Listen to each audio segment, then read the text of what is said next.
Now, how can you say that they're winning when witness after witness takes the stand and testifies that Kathleen Savio was afraid of him, that she talked about how he had threatened her, how he had tried to strangle her, and repeatedly we hear undertones that Drew Peterson was menacing, that he had threatened to kill her and make it look like an accident? How can that be winning? And please expand, because to me, hearing this repeatedly, isn't a jury going to say, wait a minute, there's enough evidence here to convict him, even though there's no physical evidence?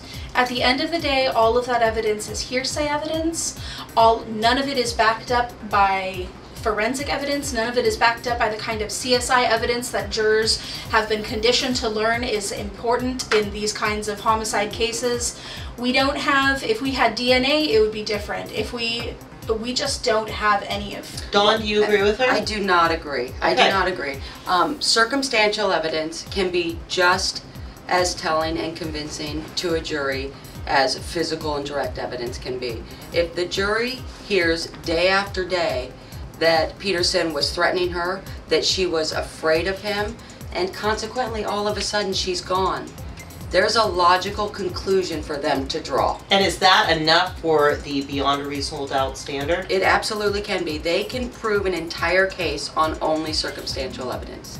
I really do disagree with Dawn, because in this case they will be reading the jurors' jury instructions, and the jury instructions will say, yes, you have to take in all of the evidence that you've heard, yes, you need to use your common sense and think about whether or not this rises to the level of beyond a reasonable doubt, but for many people they need something concrete to hang their hat on before they can say this goes to guilt beyond a reasonable doubt.